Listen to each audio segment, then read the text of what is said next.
Twitch? We should be. It says we're live. Yep, we are. Okay. We are live. We are twitching. Oh, that date is wrong. I'm poorly twitching. Updating information. Okay. We are now poorly twitching. Tell everybody. Tell the world. You telling me to tell the world? I mean, I told Facebook. Can you tell the rest of the world? Yep, I'm on it. Cool. Welcome to Bear Swarm. My name is Robert. I'm Mike. I'm not gonna play your games. I'm just playing your games. Yeah, I know. But now I refuse to play it. So then I still keep the power. It's nice to know that no matter how many years we've been apart, you are still refusing to play my games. That will never change. There will always be moments where you want to play a game and I just go, you know what? No. I refuse. It's true. How have you been? Oh, not bad. But the main thing that's been on my mind lately. For those that I applied for a full-time game design gig. Didn't get it. It's okay. It's all right.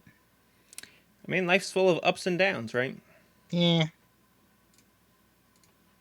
It There's won't be the a. first time that I've been told no. You know what I'm saying? You know what I mean? I don't know why I said that in that voice as if I was bragging about being told no frequently, but it's what I went with. Isn't there a story about you in college and your friends bring you somewhere and essentially to insult you, like a road trip to insult you or something? I don't remember the details. This doesn't sound like it does not ring a bell to me at all. Like there was something. Maybe it wasn't you. Maybe it was just a story about somebody you told me. But they were like, you went to a sorority, and it's something about like you'll never be cool enough to impress these girls or whatever. No, I don't think that was me. I swear it I was was not you. a sorority hangout No, dude. no, but like I thought there was a story about like your friends bringing you like driving you by a sorority and being like, "You're a piece of shit." Oh, it was just a joke. Like Yeah, we were just driving around somewhere, and we took a like we drove down the Greek Row or whatever, and he made the joke that I believe what he said was none of the girls in that house will fuck either of us, and then we drove. Like it was just in passing. yeah. Like it wasn't a big long thing at all. I'm sorry, I didn't mean to imply it, like, but it was something about like you're a piece of shit. Like, Yeah, really, it was we're both pieces of shit. is this the same friend that almost shit himself? Because that's a It great story. is. It's the friend that now lives in Kansas City. Oh, Yeah, yeah. So maybe someday you guys will get to talk about how I told that story about him. it's a very fun. I've told that story about him, and I don't even It know him. was again for those that I don't know why I keep saying for those that don't know because like me and Rob are the only people that know because it was a story that I told him like I don't know I fucking 8 years ago I probably. don't know. I think we told it on Bear Swarm at some point. Maybe it was a joke that a friend of mine ended up working into a stand-up comedy routine that he was doing, and the joke was that he was driving home from work, and he was like like at the last stoplight before his house, and he really had to take a shit. To the point that like it was hurting his stomach, and like he was kind of like shifting around and kind of like like making noises and stuff like that. He was alone, and he says that he had the thought to himself that he could just shit his pants and no one would ever know because he has a washing machine and a shower, so he could just shit his pants right then and there, go home, the rest of the way home, take his pants off, wash them, take a shower, and no one would ever know. But he would know, and that's why he didn't do it. because he would know. So, I think about it's a that funny story a bit. lot. It's a funny bit. It's good. How are you? I'm pretty good. I don't know if we've talked about it a lot on the show, but Nikki and I have started going to local burlesque shows, and we've gotten to know some of the local performers. Nikki's in fact taking burlesque classes now. It's not for something that she wants like a career or anything, and like she's not interested in the hustle that comes with becoming a performer. But it's kind of like a hobby, right? Like it's something fun to do on the weekends.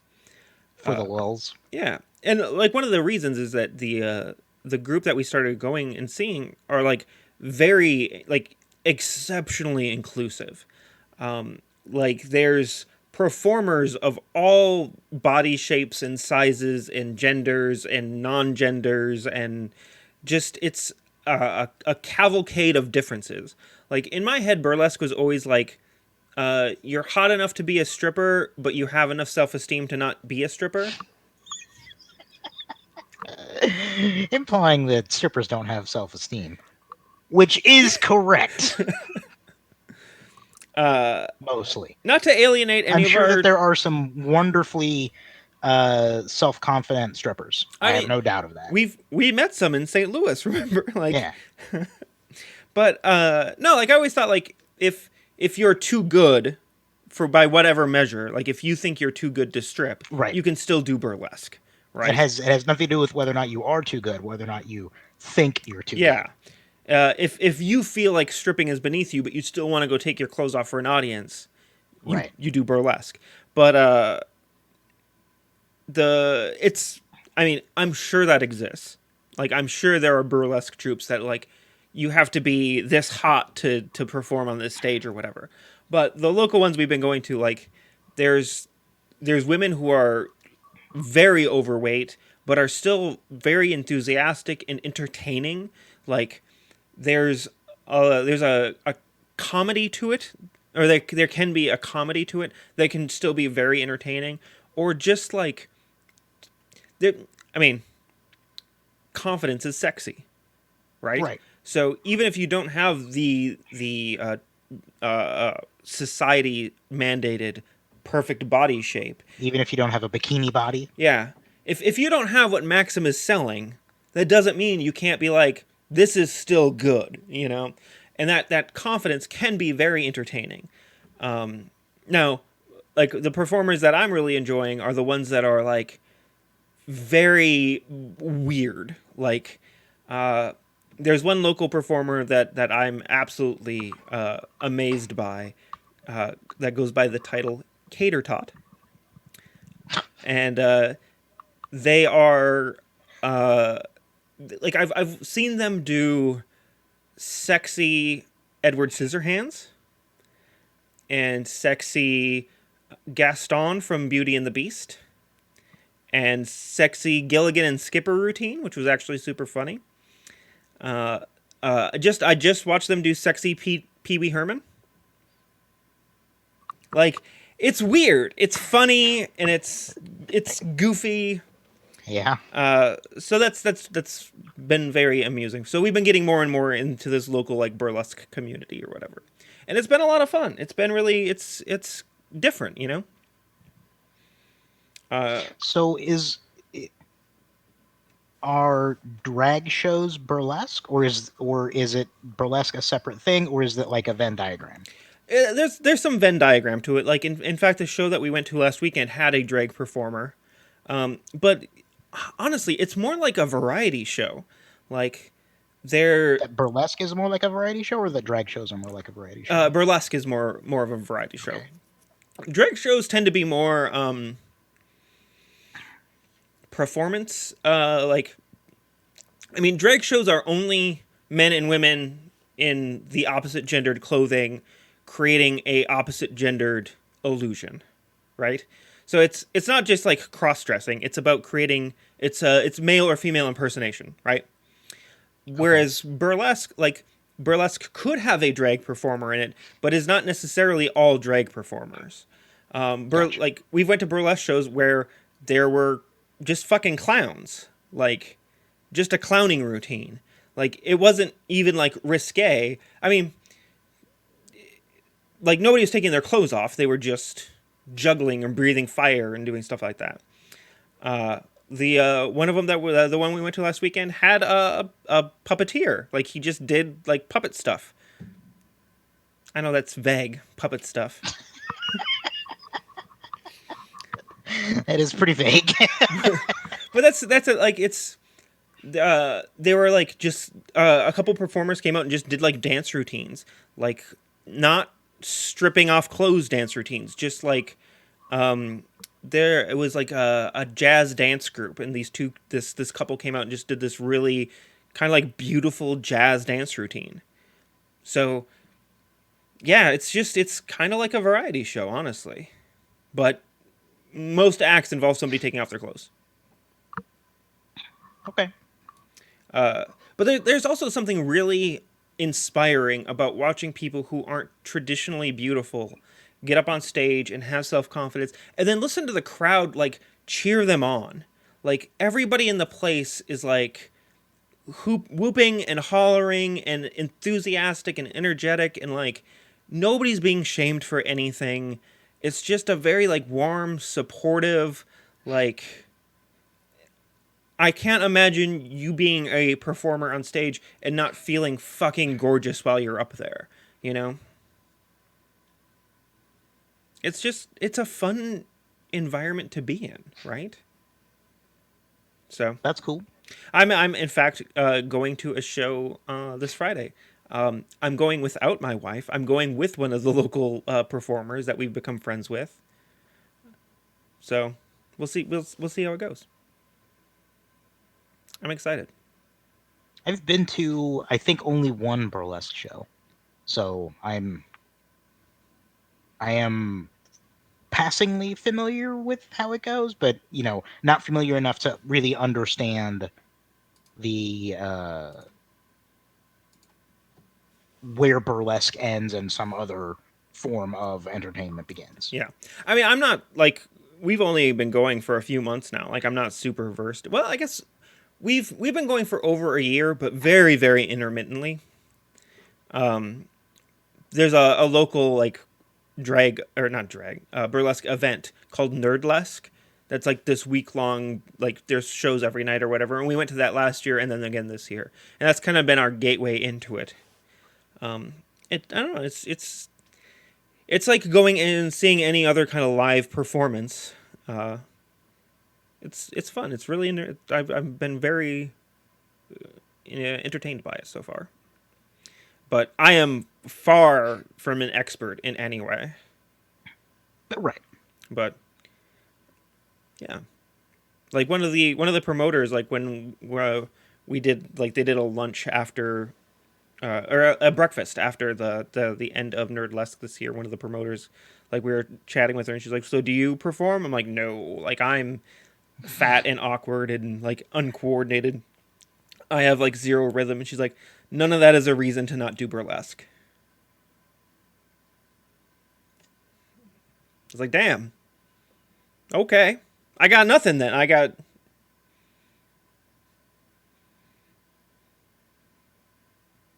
It's very supportive. My reason would have been I don't feel comfortable on stage. That's that's a fair reason. I mean, you've known me for long enough. I'd be comfortable on stage. Yeah, you wouldn't give a shit. I have no problem like being up there. I like being on stage half naked wouldn't bother me. But I don't know what I would do for like a routine. Like I don't know how I would make it entertaining other than me being entertained. Which you think is highly entertaining. Yeah. I mean, I've spent entire weekends chasing people around trying to show them my bare ass. But that's not a routine. That's not. That routine ends very quickly at a burlesque show, I imagine. Yeah. It's like, hey, oh, everybody's on board for this. It's less fun when I don't have to be sneaky. Somebody go get on a jet ski and don't expect it. try to avoid me. I'm gonna put this on the audience. Yeah. Well, that's cool. There was one really cool performer at Nerdlesk this year that she started in like a full Batman outfit and like stripped it off and then started stripping on a Joker outfit. So she ended her set as the Joker. It was really really cool. Sounds neat. Yeah. So that's what I've been doing lately. That's what I've been getting more into and interested in. Maybe I'll start having local burlesque performers come in and join us on the show. We can interview them and talk to them. Sure. I feel like any Did I tell? performer is fun to talk to. Yeah. Did I ever tell you about the idea that and this was like in the gulf of time between when we stopped doing Bear Swarm and when we started it again? I had an idea for a few different podcasts that never came to fruition because I would have to produce them, and that's not going to happen. But I wanted to do one called Protoculture. That was an interview show where it was all about going to talk to people that were inside of various subcultures and just interviewing them and just asking like, so what is it? What is it like? It was inspired by, do you remember that meme that was like, what my mom thinks I do, what I Yeah. think I do, blah blah blah, and then what I actually do? Like, that's kind of what inspired me to think of it, with like something as simple as like a gaming convention, right? Like when you get into gaming culture and your perception of what people think a gaming convention or a game culture is like versus what it actually is so it's different than what a typical person who's never played D&D before thinks it is, right? Like it's not like that. It's not what they believe it's going to be. And so I started thinking about like what is it like for like furries or like anything like that that has a defined like culture where the larger culture as a whole has a preconceived notion of what it's like and how these people are. And the idea was to a give the audience an interesting fun show, but also to b give those people a way to talk about like openly and honestly what their culture, what their subculture is about, and what it's like to be a member of it, and all that stuff. And I had even like several guests in mind for various uh, subcultures, but I thought it was going to be a fun show. But then I had to like actually do it, and I wasn't interested in that. Well, the good news, sir, is there are shows like that. So you Yeah, could just go enjoy that. I don't remember, like, I'd have to look them up, but I remember specifically there's like a video documentary crew that every episode is just diving into a different like niche culture group, whatever. I found out about it through the SCA because they did an episode about the SCA. Like the guys, they went out to Penzic and they interviewed a bunch of people, and they're like, "So tell us what this is." And it was very like group dynamic, like group 101. Like so, like what is the SCA? And like having been part of it for a few months, I'm like, oh, like I already am kind of aware of all of this. But it was really interesting to kind of see like outsiders step in and like ask the questions that I was asking when I first found out about the SCA. Like, so like, what is it you do here? yeah. But yeah, there's like I've seen a handful of, like documentary series that do that. In a focused way, Dark Tourist is that, where the guy travels. Have you seen Dark Tourist? I've watched a couple episodes of Dark Tourist. So like he travels the world and he goes to all these dark tourist hotspots, and it's really him like the some of them aren't as good as others, but the best ones are when he's talking to other people and he's like, why are you here? Like like there's a when he goes to Chernobyl and he's on the bus and he's just interviewing the other tourists on the bus. He's like, why would you want to come to like Chernobyl? Like what's and like hearing these people talk about like why they're interested or what they're into, or like when he interviews like the people who do like the Jeffrey Dahmer tours or whatever, like that's the parts of the show that I really really enjoyed. And it's a similar thing, but it's like I said, it's a much Yeah. more narrow focus. You know. Yeah. But yeah, so I had an idea for that as a show that I wanted to do. Yeah. Well, I mean, we're back with Bear Swarm. We can interview whomever we want. Like this was never like a thing we bulked at in the old show either. We interviewed No, no, no. whoever the hell we thought was interesting. Yeah, So yeah. hey, there's somebody in our chat room. If I recall, that's Jason Vickery. He says, "Sup, peeps. I am not a peep, and I do not enjoy peeps. Do you like peeps?" I know this is a hard question. I can't like they're marshmallow, so yeah, but not, but also no. Like they're kind of gross marshmallows, though.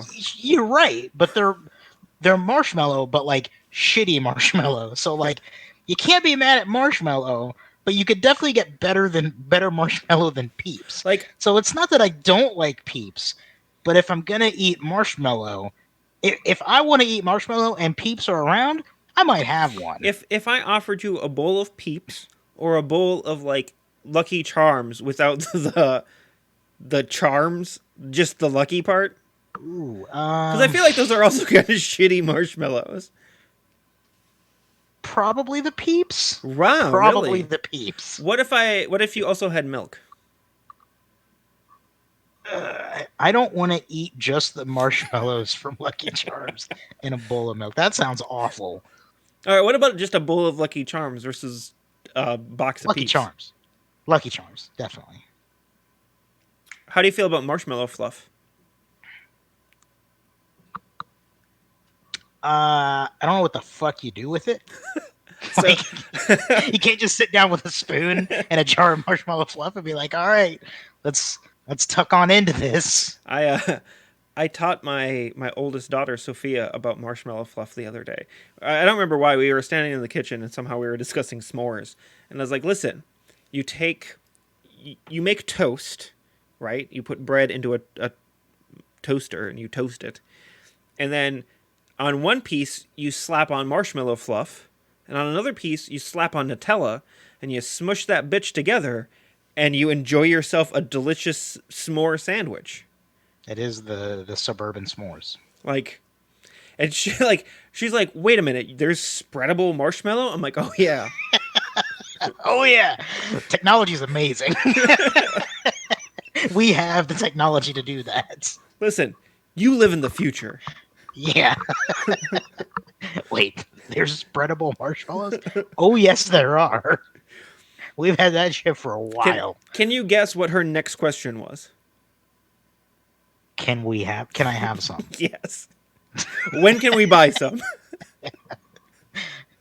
Next time you're at the grocery, I assume it's not expensive.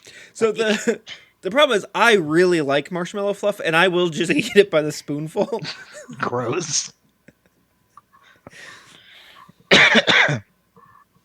That's disgusting. I mean, Like, I can see it in my mind though, like you sitting in a dark room wearing a bathrobe, watching TV with just a jar of marshmallow fluff and a spoon. so And it's disgusting because like it gets everywhere and you get sticky and yeah. Well, so I don't own a bathrobe, so strike one there. you used to. I don't anymore. I do have Okay. house slippers now, and oh my god, that changed my life. But no, so it would just be me in my boxer briefs and house slippers, which it paints a better Maybe under picture. a blanket. Do you have a Snuggie? No, I have a weighted blanket. Hmm. But the other thing is, So you would go like full rom-com breakdown scene. Just replace the ice cream with just a jar of marshmallow fluff. so in the hilarious version that we were telling, yes.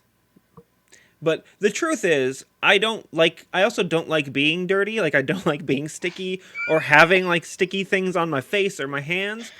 So The weird version of this reality that is actually closer to what would happen is me like in the bathroom eating a bunch of marshmallow fluff and then getting immediately in the shower. That is really weird.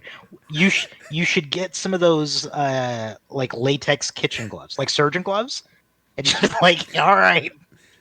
Then you don't have to get sticky on your handsies, But it gets and you all don't even need the spoon at that point. but it's all You over just your take in face. there. And I have a Wash your beard. face though. Yeah, you just wash it. You know, Didn't you give me shit for eating Cheetos with gloves probably. on? That sounds like something I would do. I distinctly remember because I had like latex gloves from like dyeing my hair, and I was like, wait a second, Cheeto problem solved. And I went and put on a glove and then ate Cheetos, and you came out in the living room. You're like, what the But fuck are you licking doing? Cheeto dust off your fingers is like among the best parts of eating Cheetos. No, I don't. I don't like being dirty. It's the worst part of eating Cheetos is having greasy ground up Cheeto on your finger. You should. You could also do. I've seen people do chopsticks. Chopstick Cheetos. Yeah, but then Yeah. Go on. it's like one at a time.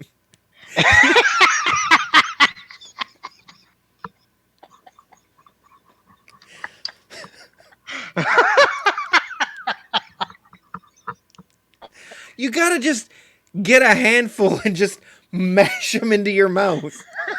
I don't know how you eat Cheetos, sir, but mine is very Cookie Monster esque.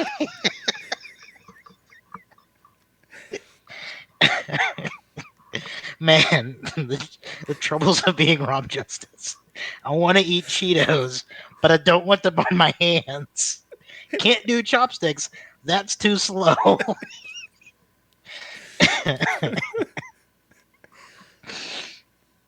Damn. It's Oh, you got a rough situation. tough to be me. I guess the latex gloves are your only option at that point. And then your roommate's like, what the fuck's your problem? You have one of those "what am I doing with my life" moments. No, no, like, I didn't have the moment. You had that moment, and I'm like, I'm living my best life. That's what I'm doing. I'm cramming fistfuls of Cheetos into my mouth while keeping myself relatively clean. At a moment's notice, I could peel that glove off and nobody would know what I was doing in the dark. Isn't that the goal for everything? You're gross. Complete deniability. How's that gross? You're pretty gross. Listen, I'll take a lot of things. I feel like that's the opposite of gross.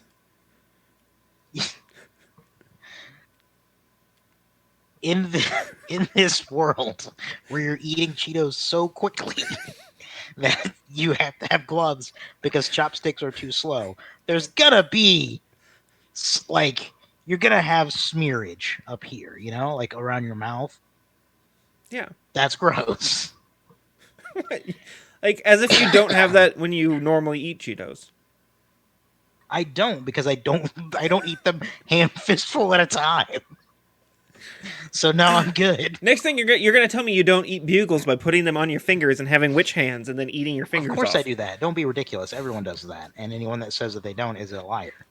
Oh shit! But I bet. But that's not gross because you just one at a time those bitches. I bet if you took a bugle and injected, like put Nutella or marshmallow fluff into the bugle, I bet that'd be pretty good. Gross. That sounds awful. Why? You do not know. It's sweet Sounds and awful. savory. Not a fan. Okay. Well, listen. We'll get bugles. We'll fill them with Nutella and squid ink, and you can tell me which one's better. I don't want to do any of what you just described. I saw a friend of mine was in Japan, and he posted that he's going to try the squid ink burger at like Burger King or McDonald's or whatever it is. And he asked the lady at the counter, he's like, does anybody actually like this? And she goes, it's very popular with men who have something to prove. So no So is the answer to that question. So he got it and he tried it, and then like later in the comments below it, somebody's like, "Well, like how was it?" He's like, "Terrible." How do you, in all caps, my response would have just been, how do you think it was?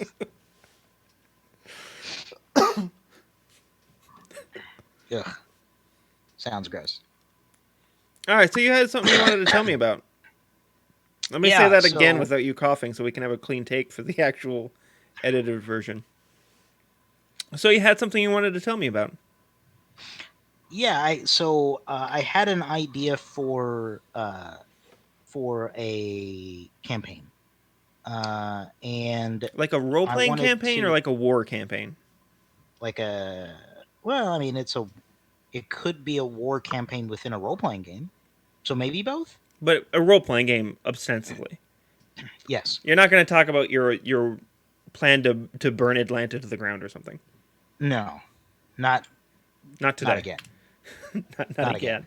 Uh, but so I had this idea, and I've been kind of going back and forth on what would be the most impactful way to present it to the players.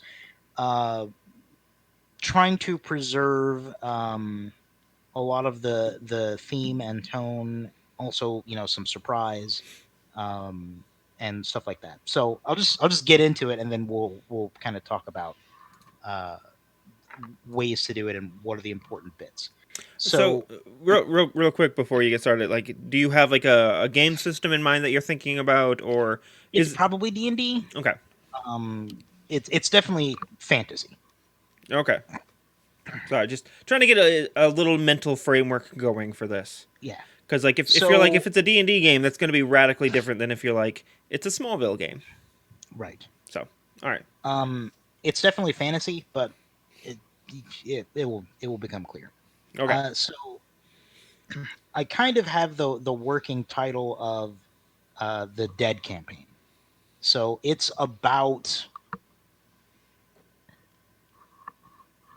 is about heroes that died, were betrayed by a close friend, died, and then raised. Like this close friend would be like a wizard or necromancer or something like that, like one of their party members, effectively. And they were raised to be his like undead servitors.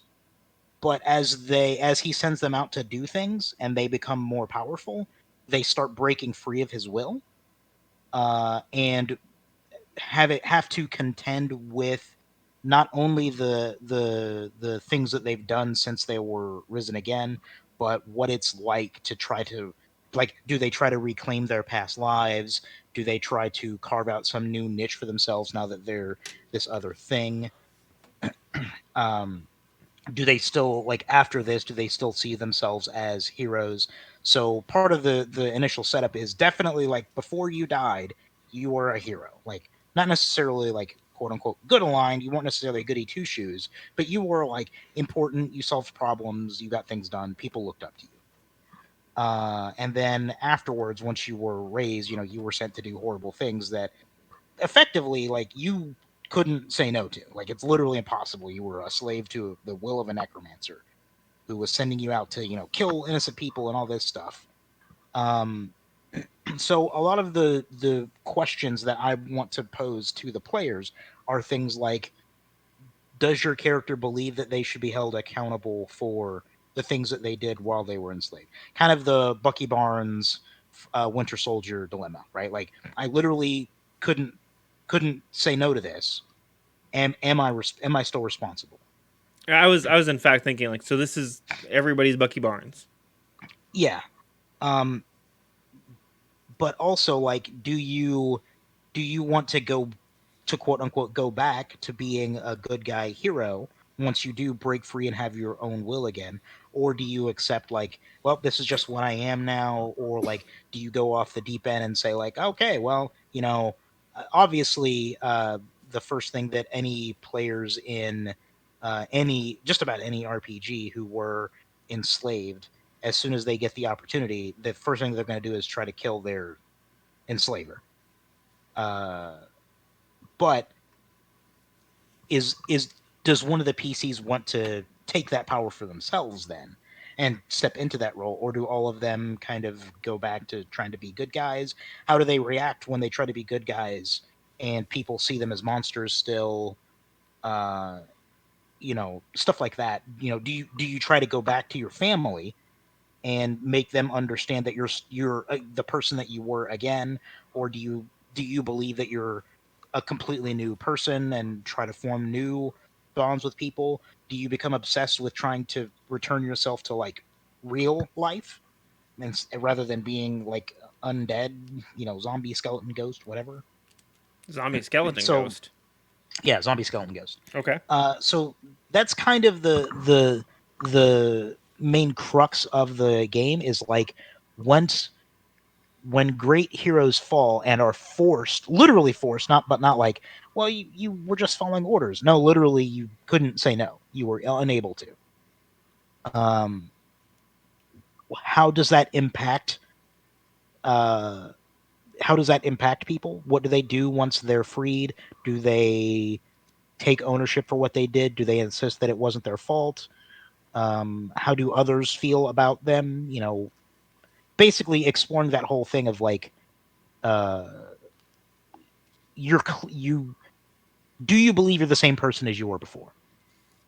And if yes, then how do you go about trying to show that to other people or rebuild that life? And if no, then what is the new life that you try to build for yourself?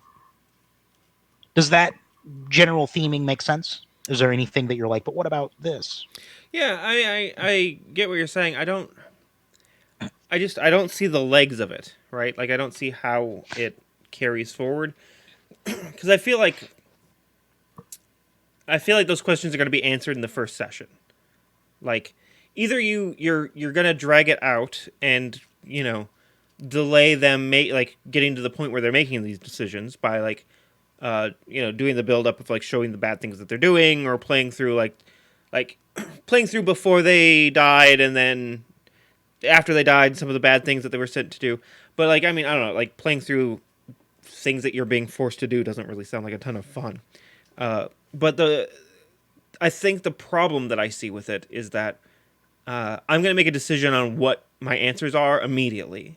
Like there's there's not going to be a lot of room for moral debate or consideration. I'm going to go, well, I don't think I was accountable. I was essentially brainwashed. It's not my fucking fault.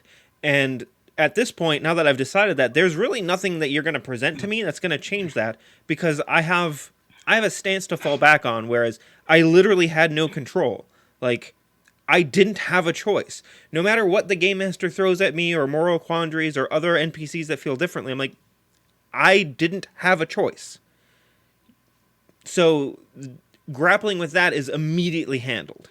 Like either I accept that I did that and that's part of who I was and now I need to change that or become different or whatever. Or that wasn't me, I'm not responsible for it, but that decision's made. I don't think there's a lot of grappling with that decision.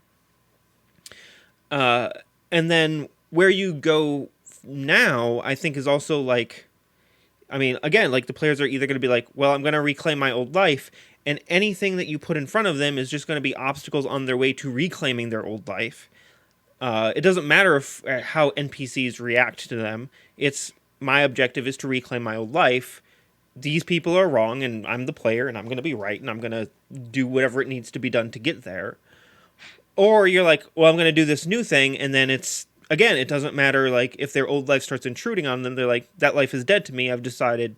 Like in role playing games, players are really good at making decisions for their characters, and then fucking digging their heels in. Like if you and the problem is if you have a player that doesn't make that decision, it almost becomes frustrating because then it's then indecision, right? So I don't know how you perpet like I think that's a cool concept for like a one shot, but I don't know how you would perpetuate that into a campaign.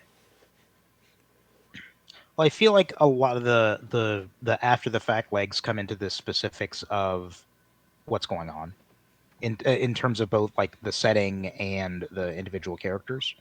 Like if they all do decide to reclaim their lives, well, what does that look like? How do they go about doing that? And I think that's true for a lot of a lot of game concepts, right? Like there's the evil wizard and you want to kill him because he did bad things. Okay, you do. What does that mean? Like, Yeah. you get into specifics then. Um, But I think if you take the idea and you escalate it, don't hit my mic. If you take it one step above where the players are, if you said like, uh, you are adventurers and like this city, this country, this world was conquered by an evil overlord that for the last 15 years enthralled the entire population, and you were part of the population, and now he's been overthrown or he's gone, or you were part of the resistance that took him down, like you got your free will back and you rebelled, and now it's about the society that is dealing with the ramifications of this, and the players are, I think it works best if the players are the ones who overthrew, and it becomes their responsibility to help other people get back on their feet, to like, you engage with these questions through the rest of the setting. So there's a farmer who's like refuses to do anything, like, you go to this town, they're like, we need him working again, we need him to start, and like you go talk to him and he's like, no, like I did horrible things, like I don't know how to live with myself, let alone grow crops anymore. And then you start presenting these moral problems and questions and perspectives through the rest of the setting as opposed to through the player characters, and then you make the players help other people make those decisions about what's next, what do you do now. And I think that might work a little better as like a campaign idea. do you think that you can step from one into the other? Like once the players answer those questions for themselves and take up a leader, like, okay, so let's say that we do it on a larger scale. Like it's not just them.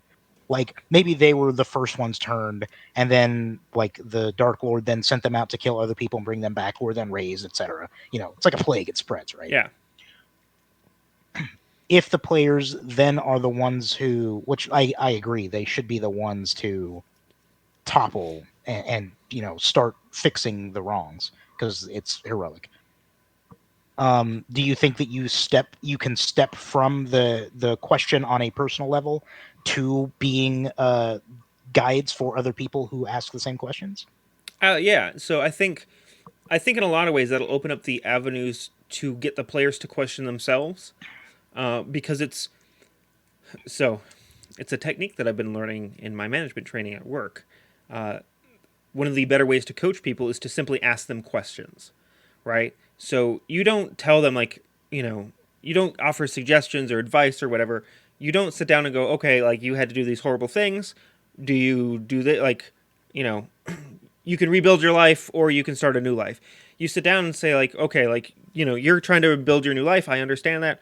Well, what about this person? Like they're doing that, like, and then you start making the players ask the questions about like, you know, well, all right, farmer guy, why are you this way? Why do you feel this way? And you build NPCs that are analogs for the decisions that the players made. And you make the players ask the NPCs the questions that they are essentially now asking themselves. Or at least you can open it up for the NPC to be like, but you're the same way. Like, isn't that what you're doing? Like, and you can kind of move back and forth between that like mentor mentoree role for those for the players, because I think once a player gets kind of ingrained in their decision, it's going to be hard to shake them. But if you can get them to shake themselves by interacting with people who are very similar to them or going through the same thing as them, who bring up the logical flaws that they're kind of overlooking or they're dismissing, then they're engaged in the act of like that self-reflection. Yeah.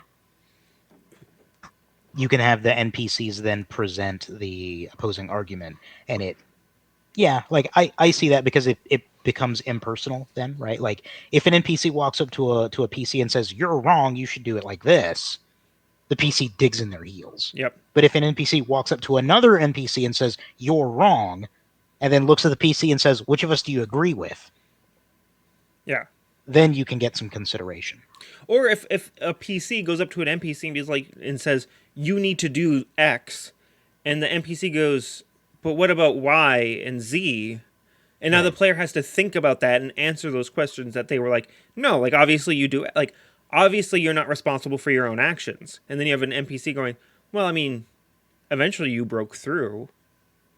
Like, when was the point where you started regaining some control, but not enough? And are you Right. responsible for those actions? What about when you did have enough control, but you weren't sure what you were doing yet? Right. Like, as long as you establish it that it wasn't like, and one day the spell was broken and the Right. binary snap, it's like you're slowly gaining free will again. That means there's this gray area where you had enough free will to not do a bad thing, but you did it because you didn't know that you had the free will, or you were afraid of the consequences of, like, you were afraid that you didn't have enough free will to go against your master. Mhm. You know, So with that, do you? you can even have an NPC present that to them and be like, "I knew what I was doing was wrong, and I knew that Right. I could fight against it, and I chose not to, and that makes me morally culpable." Yeah. For whatever reason, right? Yeah, Like I was afraid. I didn't know if anyone else was free. yeah. I wasn't gonna What if I be. acted against the master and then immediately everyone around me turned on me and tore me apart? Yeah, like, and what does a player do when you have an NPC who's like, "I was afraid that I was the only one, and I was too scared to act." I'm like, you, like, the PC took action, and here's this other lowly NPC's like, I'm not as brave as you. Yeah. How do you treat that So person? yeah, that's a good point. What do you think about? Do you think that it's important to have them play through being heroes on the front end to basically to build up to the fall? I don't think so, because that's not the point of your game. That is stuff that I think you can call back to during play. And as long as you make it explicit to the characters, be like, one of the things that I want you to talk about is who you were before you lost your free will. Hmm. Like, have an idea of who that character is, and let's reflect on that during the game. But if you play through that, like, especially if the point of the game is you were good, you were mind controlled, now you're free, just get to the part where you're free, because that's where the game really starts. Everything behind that is you're waiting for the action to start. You know. Do you think that skipping to that might undermine the or might make it more difficult to so you had mentioned like gaining little bits of your will back over time, right? Do you think that that should be something that's played through, like even if it's over the course of say like one night, like it for one night you start with like when he tells you to do something you do it and then you do that first thing and it's like okay, then you have a little bit, so like then you can decide like how you do it, then after that you can decide a little bit more of like do you do it immediately? I don't think so, because I think a lot of that's not fucking fun. Like, Hmm. the idea of your player not having agency over their character in some degree is stifling. But I think you can present it to the players before the start of the game. You can do it similar to like the Dread character sheets and be like, here's 12 questions that I want you to answer about your characters. And like the first two are about who you are before the fall, and then this and that. Like, then you can have like a question that's explicitly like, when you realized you were starting to get your free will back, but you weren't completely in control, what did you do?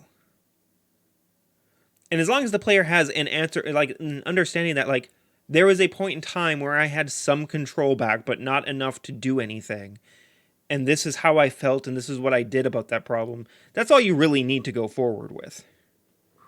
So it doesn't it's okay to in that circumstance tell rather than show. Yeah, I think so, because like the point of your game isn't that moment, but it's about how that moment affects the rest of their life. So as Hmm. long as you have that moment established, you don't necessarily need to play through that moment to get that established. And in fact, the framing of playing through it may imply more autonomy than you want in that moment. What do you mean? Like, if you told me I have some free will back, and now like I'm given this order and I can choose how I respond to it. What's to stop me from going, I tell the Dark Lord to go fuck himself and I'm not doing it? Yeah. Well, you can't. You don't have that much free will. Well, that's shit. I guess I'll just I'll the game is saying I have to press B now. I guess I'll go hit B. Yeah. Or you're like, okay, well that choice has a consequence, and the Dark Lord isn't gonna fucking tolerate your ass anymore. Like, and that's not a consequence that you want to explore because ultimately you want Right. this character to carry forward. So like you start, it's the don't roll the dice unless you want to deal with the outcome. When you start introducing scenarios like this, you lose some control as a game master. If you're not giving up some control over that outcome, you're just railroading your players, and that's going to be a stifling experience. Yeah. Do you think that the game should start like the first thing that happens should be them striking down the person who betrayed them and raised them? Like that should be the opener. Is like, you've broken free. You now have full control of your faculties, and you can do whatever you want. And the first thing that you've done is go back to kill the Dark Lord. I think anywhere in the timeline of you now have full agency again, and the Dark Lord is still out there. You haven't raised a resistance. You haven't struck down, but you now have full agency, and you know that we've established you don't want to just keep murdering people for him. You could start the game there, and I think you could anytime between that point and even a week ago you took down the Dark Lord, and the world is now in fucking shambles because regardless of how you felt about him, an Iron Fist does impose, like a mind-controlled Iron Fist does impose a sort of order. Right. And now there's only chaos. And now, everybody, the world looks to you as the heroes that took down the Dark Lord to make things right. And as long as you don't start past the position where the world is looking at them, where they've already kind of started down paths, I think you can get away with starting at that point.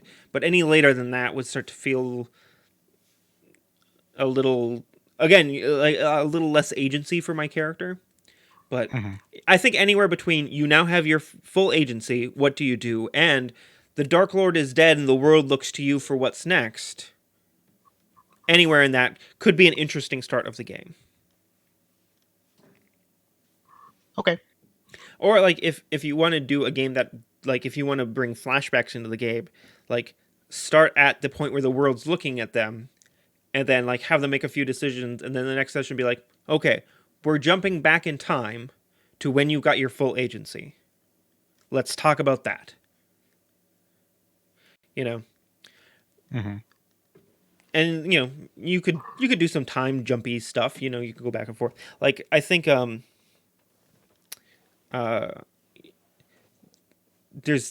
think there's interesting playable moments that you could have in that even. Yeah, and you could even do. Yeah, so if you don't play through them being heroes, you can do them being heroes in flashbacks later. Yeah. Right. Like if we're playing D&D, I can at any point be like, okay, make 12th level versions of what you were when you were human. And tonight we're gonna talk about the night that you all died, or something like that. Right. Yeah. Yeah, you end the night that you were all betrayed. You end the adventure with them going into a village, and you have them go the last time you were here, you were showing up to solve this problem. Next week, we're going to look at what that problem was. And then we're going to take that, and that's we'll take it simple, right? You show up at the village, you're like, last time you were here, you cleared out an underground goblin insurgency. Or maybe not cleared out. Last time you were here, this town was dealing with an underground goblin insurgency. Next week, we're going to flash back to you arriving in this town as heroes to deal with this problem. We'll play through that, and then the outcome of that, when you roll into that town, when we jump back forward, the people and then we'll see how they feel about it. Yeah, did you maybe the goblins weren't the insurgency, maybe the goblins were there first, and the players sided with the goblins, and now it's a goblin village. Right. And the goblins are like, oh, hey, you're the heroes of the resistance. And then you go, all right, you know, another game. You roll up on this town. The last time you were here is when the Dark Lord sent you here. Let's Yeah. jump back to that. Make 10th level versions of your very, very evil Yeah. selves. And I think if you establish like the mind control, like it's not necessarily like he's controlling their every action, but Right. you know, like You serve him. yeah. He says, go here and kill everyone. You are compelled to go there and kill everyone, but Well, I mean, you're not like a zombie, right? Like you are not an automaton. it could be that like since you were the first and you were like his highest lieutenants or whatever, like eventually like you know, obviously don't tell the story of the first few years where he's just dictating your every behavior, but Right. jump into the story where he's like, this town is a problem to me, go fix it. Yeah. And it's like, well, like the Dark Lord has ordered us to fix this town. What does that mean? Like, Yeah. he's given us enough autonomy to decide what that means. We have to fix this in a way that he will be pleased. That is our objective now. Yeah. Good suggestions. And you could I think it sounds like a lot of fun. And I had the idea, and I was kind of tossing around different focal points, I guess, different axes around which that game might turn. yeah. Like where's the focus and stuff like that. But I think that's you have brought up good points, and I think that focusing more on on the game starts with you have free will, and then to emphasize the before you were dead and while you were enslaved, those are really good flashback instances, because you want to encapsulate those, right? Like Yeah. you don't want them going off the rails when they're alive to the point where they didn't die, and you don't want them to feel choked when they're running around doing the Dark Lord's will. So if you encapsulate it explicitly, been like, this is one session where you're doing this, and at the end of this, you go back to Yeah. current day. Well, yeah, Bookend it nice and strongly. Yeah. You know, if you're playing with some groups, there might be the like, but in a flashback, I can't die or whatever. Like there can't be, but like as long as you frame it, it's like yeah, your character will survive this adventure, but that's not the question we're asking. Right. We are asking what else survives around you. Right. You know, we're asking questions that are greater than your character. Right. You know, we have intentionally not decided, like, you are showing up in a village that we know nothing about. And this flashback is going to tell us everything we know about that village. And those are the stakes. Because right now you're trying to rebuild a world. And if before you were even evil, if something went wrong and you burned this village to the ground, guess what? There's now the charred remains of a village from 15 years ago that holds nothing for you. It is a shadow of your failure.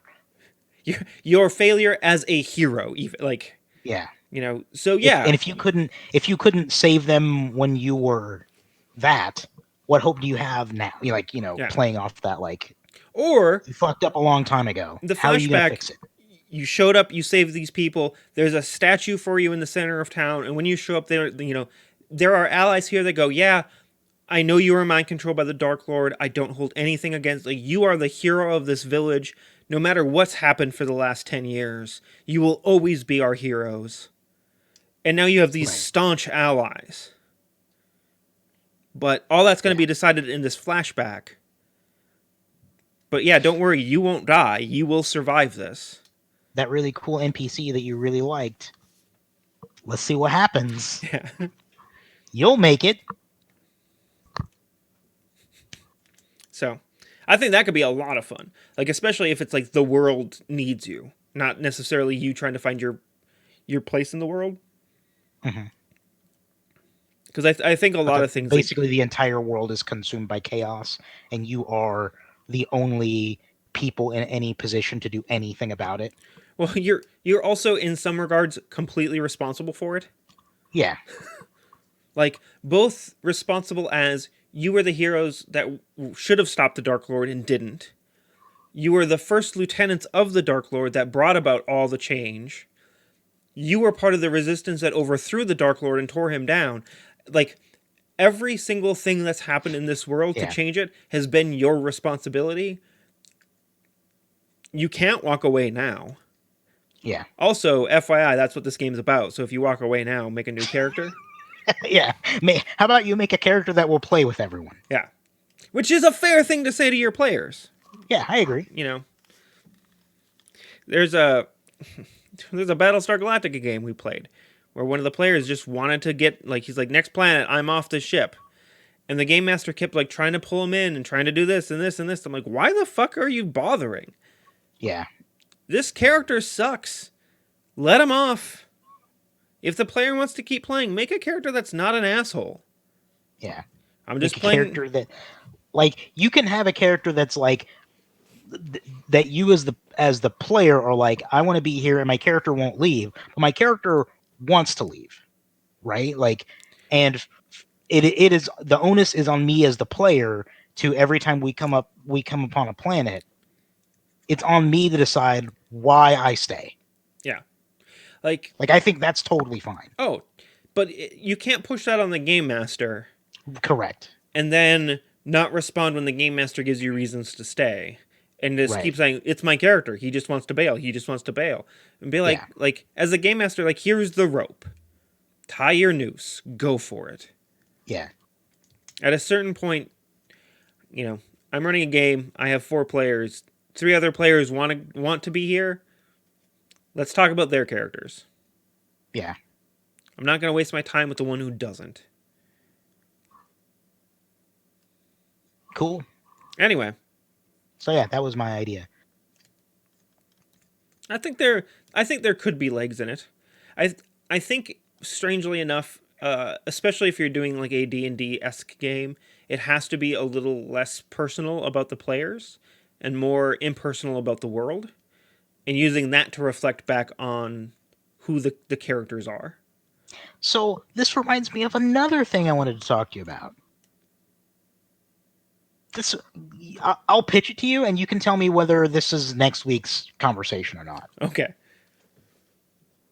Is it more virtuous for a player character to be a protagonist or an antagonist? By which I mean, there are a lot of games where the implication is not on your character changing, but on your character changing the world around them. That character's an antagonist, right? They're a catalyst for change. They change the way that the world is to fit them, as opposed to a protagonist who is changed by the world. Very common in D&D, right? Like, I want to save the world, not I'm wrong about this thing and I will learn that. It's Very basic character thing. it's funny because I don't think role-playing games really, I don't think you, like, in most role-playing games you play either. Like, it's in D&D, is there anything in the rules that makes your character change? And I'm not talking about character advancement. I'm not talking leveling up. Like, I don't think leveling up counts as your character changing. I agree.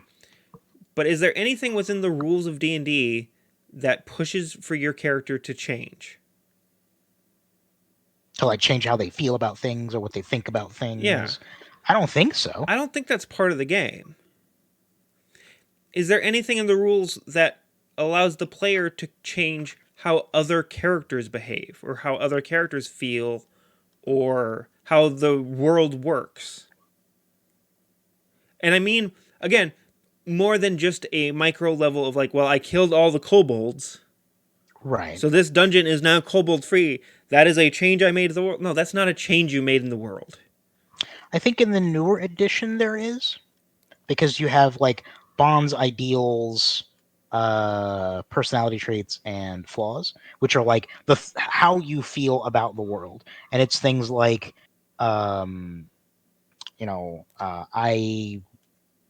rob from the rich and give to the poor.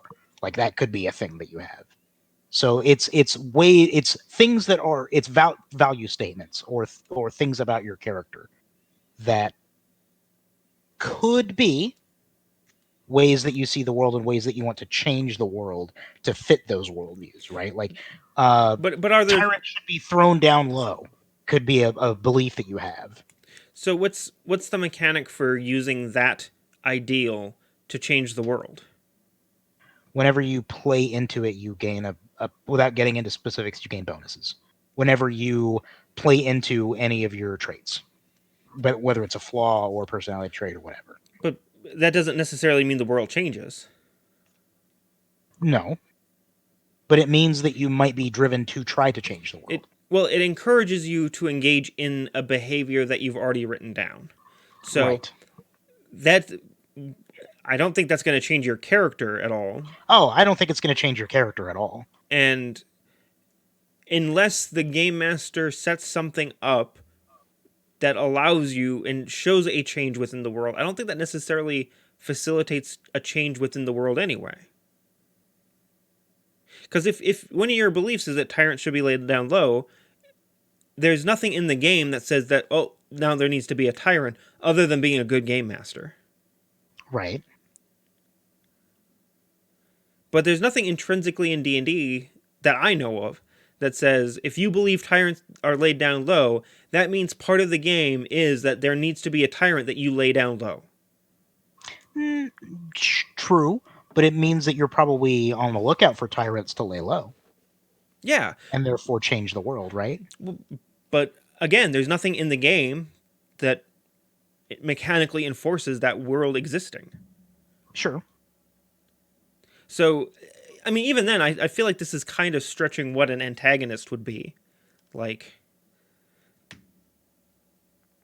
so let me share where this question kind of came from for me. well, real quick, like I think I might be on a different thought than what you're going for, but I think it's interesting how, in my opinion, in most role playing games, your character is neither the protagonist or the antagonist, but you are a hero.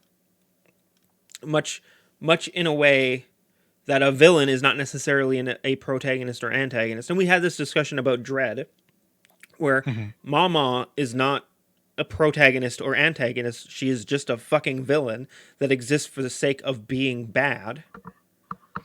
I think in most role-playing games, and I'm sure there are exceptions, and I don't want to fucking somebody, oh, there's this game and blah, blah, blah. But I feel like in general, in most role-playing games, you are just a character. You are just a hero. You're not necessarily somebody who's going to grow and change, or somebody who's going to necessarily make others grow and change.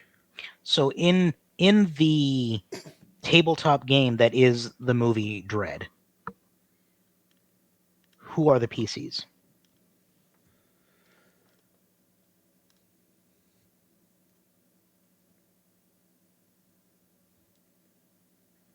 I mean, I don't necessarily know if there's a correlation, Okay. because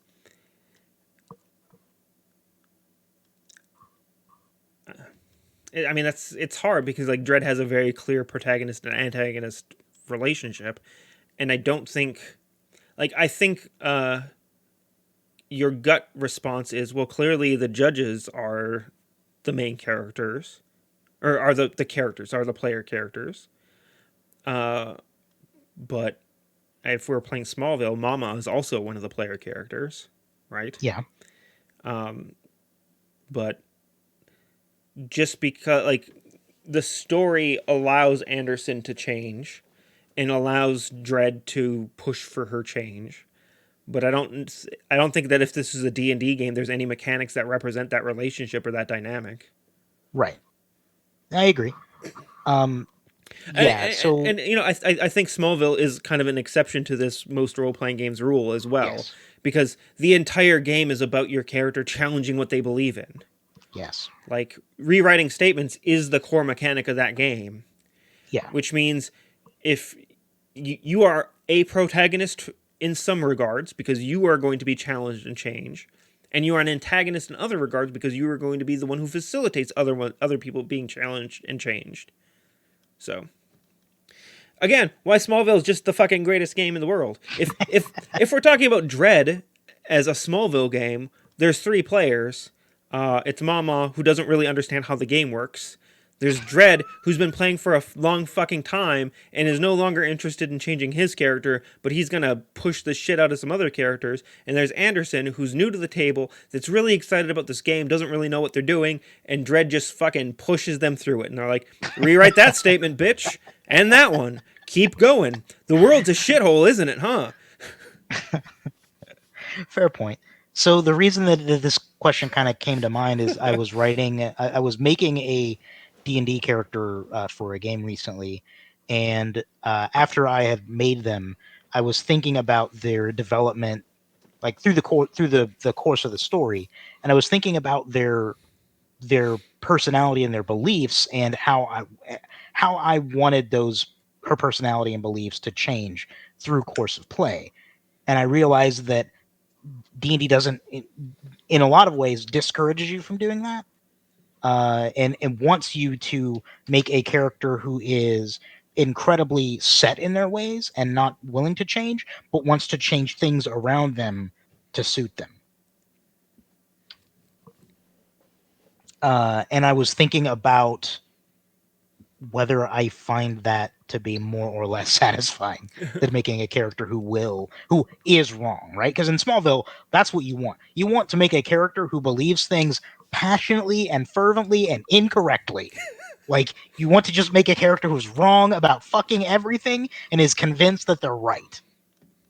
But in D&D, you kind of want to make a character who is convinced they're right and is right. And wants to change the world to make the rest of the world more like them, or at least conform to how they see the world. Yeah.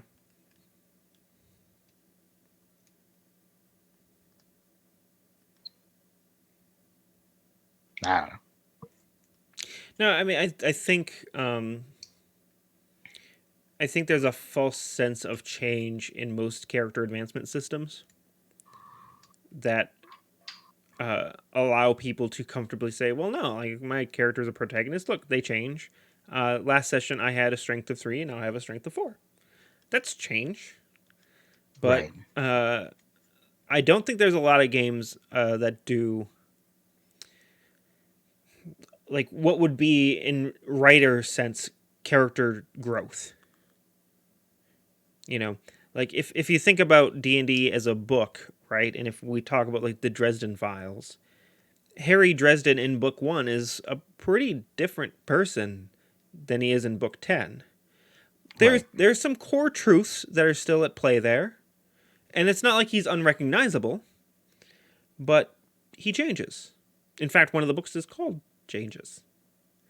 But there's not a lot of role playing games that encourage your character to look at the world in a different way, or to reassess the things that they believe in or that they hold true, or to do anything more than superficial, like, I had a level 1 sword, now I have a level 5 sword kind of growth. So I think it's an astute observation, and I think perhaps it's one of the reasons that I don't care for D&D anymore. Like, I find it very superficial. I I once upon a time I was very entertained by leveling up characters and picking my next set of powers and figuring out what a good build was. But now like I'm like I don't can I just pick some stuff and then talk about the decisions my character wants to make? Fair But enough. conversely, I don't think there's a lot of role playing games that do a good job of incentivizing or creating mechanics around characters changing the world around them. Like, most game mechanics revolve around, did you succeed at the thing you set out to do? Yes or no. And Mhm. that doesn't necessarily indicate change. Or it Yeah. doesn't necessitate change at all. Like, you know, did you pick the lock? Yes or no. What's really changed about the world once you know if this lock has been picked or not? Yeah. Okay. Anyway, we've been recording for a while. We Yeah. should do some shout outs. Sure. Do you have a shout out? I do. It's very old and out of date. Oh, kind of like Yeah. you. Ouch. Vicious. Do you have a shout out? I do. Let's do shout outs! Gotcha. Not a fan. You want to go first? I can go first. Go ahead. All right. I am shouting out to a mobile game that is not very great, but I've been listen. Once I start talking about it, you're gonna get why I'm into it. Okay. So it's called Penguin's Isle. You manage a little colony of penguins. You build different little habitats, and you get different penguins, and they run around in their little penguin feet, and they look super cute. And then sometimes they love things, and you click the little hearts, and you get little heart icons. And then their little habitats generate money, and you collect the little monies. And you buy different habitats, and you get more penguins to love more things. And sometimes whales show up, and if you click the whale, and then you watch an ad, and the whale will give you a shit ton of money. It's a really it's an idle clicker game. I'm not gonna oversell it, but it's so I want to enjoy idle clicker games because they satisfy that uh, uh, gratification. Like, look at this, I'm accomplishing something, even though you're not accomplishing anything. But I found most scale really poorly. Like in the first couple days, you get to the point where you're like, well, it looks like I'm just gonna have to let the game run for 8 days to unlock the next thing. And so far, Penguin's Isle has been a lot calmer in its progression. It feels like I'm always just kind of like I'm moving at a more constant pace through the game. And there's little penguins running around. They're super cute. And you can look at them, and yeah, I like penguins. I know you like penguins, buddy. So, if you like idle clicker games, And or penguins. or penguins, I recommend Penguin's Isle. I've been playing another mobile game that is complete horseshit, and I really fucking hate. But my wife told me about it, so I gotta keep trying. That's not a shout out. Okay. But Penguin's Isle, it's a very simple mobile game where you run a penguin sanctuary. Mike? Great. My shout out is, as I said, very old and out of date. It's to a show that I've been told I would enjoy for literally years, and always kind of brushed it off and ignored it, and then started watching it this past week, and it's amazing. It's called The Good Place. For the two people who, like me, haven't seen it yet. It stars Kristen Bell and Ted Danson, and a bunch of other people that I didn't know before this. But those are the two recognizable names. Mostly other people aren't names before that show. Yeah. The girl who placed Hani was a model. Like she straight up this was her first acting gig. Hani though. Anyway. Way to objectify a woman, Mike. She's incredibly attractive. And it's not just her physical appearance that I find attractive. Really? She's a terrible person. I don't know if I agree with that. Anyway, that's not well. At least I don't know if I agree with that at the point that I'm in the show. I was gonna say, where are you at in the show? Season 2 somewhere. Okay, yeah, no. So she's a piece of shit. I don't think so. They're all pieces of shit. I don't think that. I don't want to get into it for people that maybe haven't seen it yet. Oh, the other two people? Yeah, the other two people that maybe haven't watched it. But legitimately, it's really, really funny. And I am not the kind of person that typically laughs out loud at anything, TV shows or movies or life, stuff like that, especially while I'm just watching by myself. But I laugh out loud pretty frequently at The Good Place. Mostly just how much of a piece of shit Eleanor is. She is a terrible person. Um, I think it's pretty easy to say that Eleanor and Jason are both terrible people, oh yeah, absolutely. They're the worst. but I think Tahani is pretty fucking insufferable. Okay, we can disagree. That's okay. Chidi's Could be not bad. wrong about yet another thing. Chidi would just be a fucking terrible person to have in your life. Yeah, Chidi is annoying, but not an actively bad person. Yeah. But that's the problem is he's not an actively bad person. Right. Anyway, it's a great show. But how about that season 1 ending? Yeah, I know. I was watching and I was like, "What? Fucking excuse me?"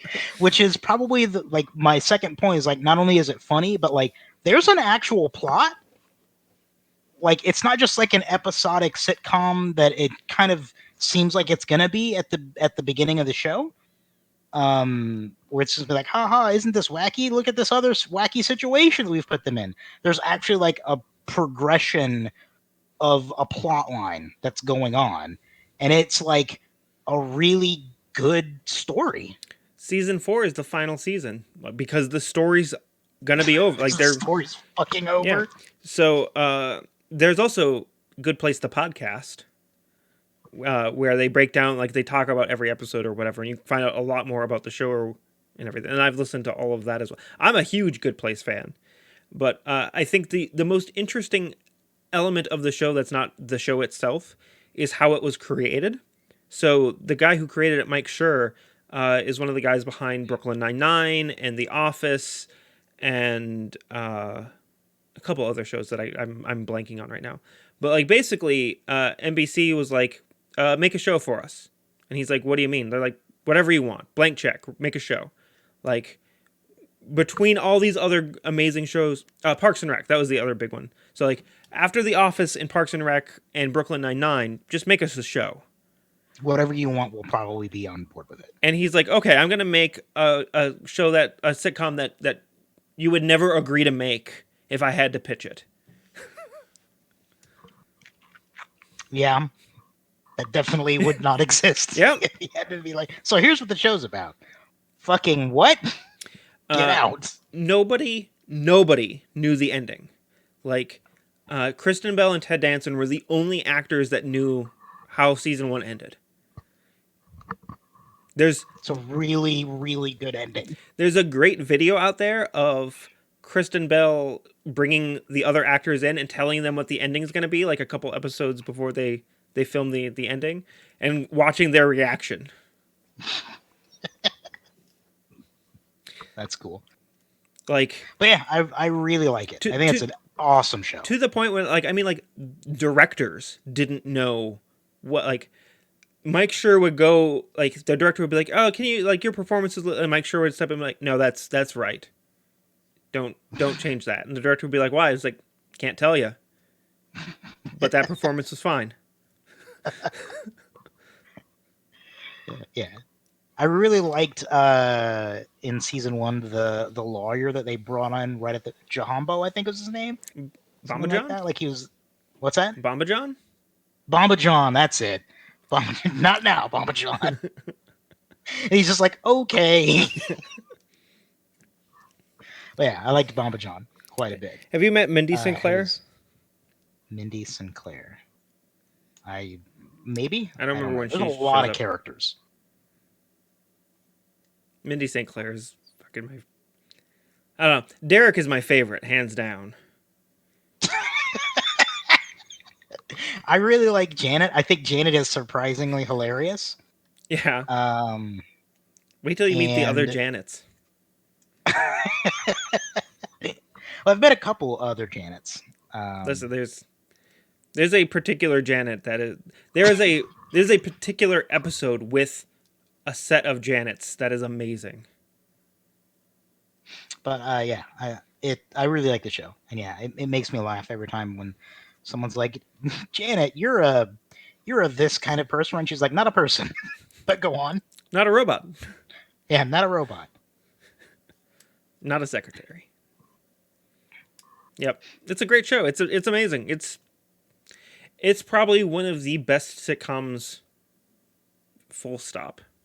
Yeah, it's really, really awesome. Coming from a guy that typically has zero interest in watching sitcoms, Yeah. The Good Place is really, really, really funny. My wife and I very much enjoy like half-hour comedies, like not necessarily sitcoms, but like anything that's like that 22-minute range that we can like watch an episode like while we eat dinner or whatever. It is funny and amusing or whatever. And like my high water mark has always been Frasier. Like Frasier's one of my hands down like favorite half-hour sitcom shows Yeah, because it's both smart and dumb, and I really appreciate that kind of dichotomy. And I think The Good yeah, Place does the same thing. Like The Good Place has some of the dumbest jokes and some of the most intellectually stimulating jokes, like back yeah, to back. And yeah. not a lot of It's shows rare can that do I that. can that in the same show, and I will find both funny. Uh, a like a philosophy joke and Kristen Bell telling someone to eat her farts, and I laugh at both because they're both really funny. It so like you know how, like they can't swear and they say like shirt and fork. Uh huh. There's a point in season 4 where somebody says another like says a string of words and you can tell that they're all substituted out and you're like, what the hell? Like there's no What did you context. just say? It's super fucking funny. But yeah, Anyway, that's my shout out. The Good Place, super good. you're 3 years Recommend. late. Yep, Just in time to get caught up and watch the ending with everyone else. yep. Not a bad place to be, honestly. That was my plan You know, all along. you don't have to wait week to week like the rest of us suckers did. Yep. Yeah. So this isn't gonna like I'll cut this from the episode because this is gonna be meaningless for anyone else. Um, do you know who told my wife and I about The Good Place? No, Who else is huge fans? My I do parents.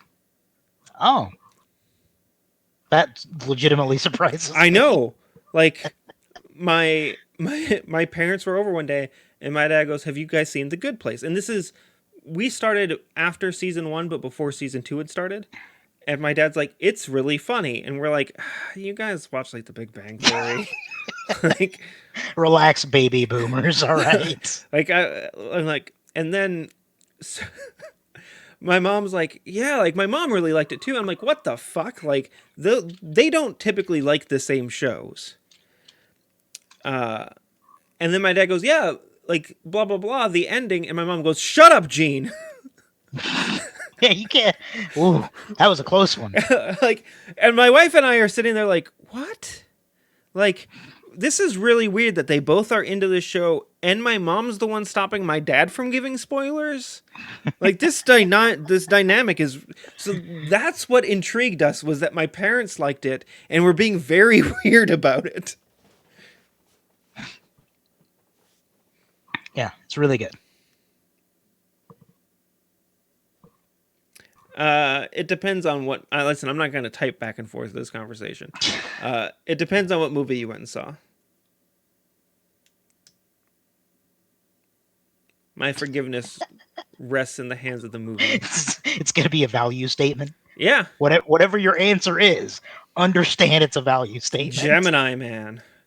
Ooh, Ooh, haven't heard good things. if I recall correctly, that's the Will Smith is doing the Eddie Murphy thing where he plays two characters. Yep. Young Will Smith and old Will Smith. That's the premise of the movie, right? It's Will Smith both Yes. CG'd young Correct. and now. Yes. That's. You know what? I started watching iRobot the other day. The movie? Yeah. It's pretty good. I didn't realize it's like over 10 years old. Yeah. Like it's It's old been as out shit. A while. But Will Smith wet dream. Is that two Will Smiths? Is the wet dream? I guess. have you watched iRobot lately? Maybe like a year ago. I was kind of surprised by how much the effects don't hold up. Like the robots look kind of displaced. That's every anything that has like strong visual effects. Listen, I was also watching Demolition Man the other day, and that movie fucking holds up. Shut the fuck up. Demolition Man didn't hold up when it was released. Okay. Demolition Man is amazing. It predicted the future. I'm not gonna get into this argument with you about you. Shut up too. Yeah. He Demolition doesn't, Man, He doesn't amazing. need your help.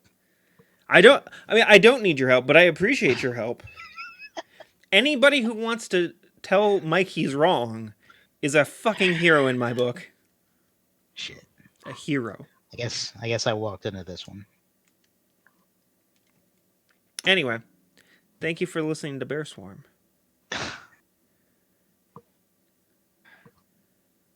Go on. No, I just ended the show. Okay. I'm gonna, All right. I'm gonna Cool. cut right there. This is all bonus content for our streaming listeners and the people who get it early on the Patreon. That was a fun show. Thank you. Sure. No problem. I've been dreading talking to you. Why? It's Why would not, you ever dread talking to me? I'm amazing. it's not true at all.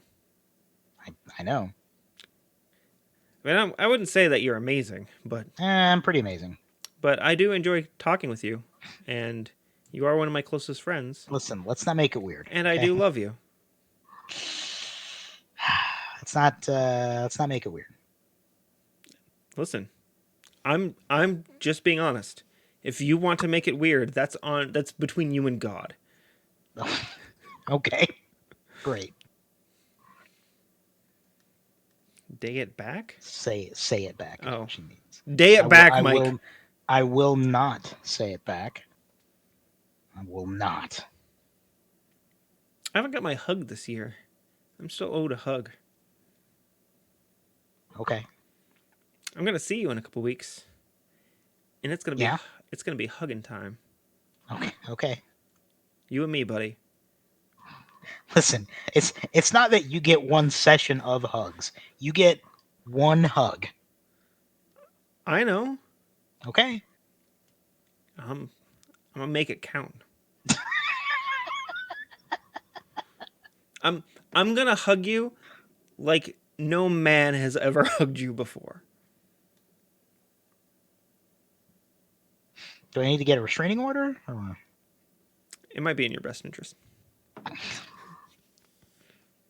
All right, I gotta go to the bathroom and Fucking gross. Keep that to yeah, I yourself. I have. Oh, this how's your problem penis doing? lately. My penis is A-OK, A plus. A plus Back penis. up to full form. I mean, I'll tell you more details about my penis if you really want. No, I just wanted to. I guess there's not really any more details. Everything's back to normal. Yeah. That's it. Well, I mean, Those are the details. I've already gotten so many details about your penis. I didn't need.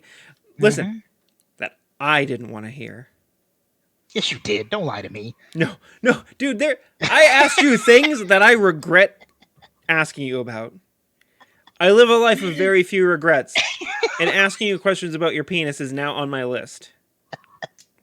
Because I answered. But I'm glad that your kidneys are doing better. Yeah. Yeah. I have.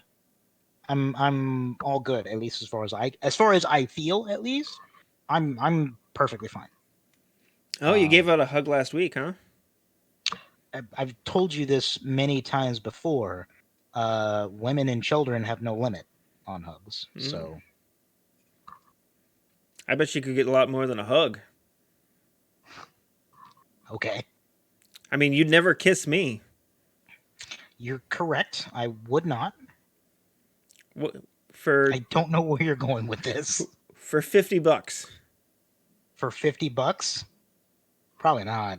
$100. No. $200,000. $1,000. Okay, now we're getting somewhere. At $1,000, I go, what kind of kiss are we talking about here? Okay. Next tax return, Mike. Let's talk. Okay, great. That's a good use of my money. Anyway, sorry. You said you had to go to the bathroom. You said you Yeah, had a I weird really have thing. to pee really badly and have for like a half hour now. So Don't you pee before we start recording? Yes, I have a tiny bladder. You should get a catheter. Good See you night. later.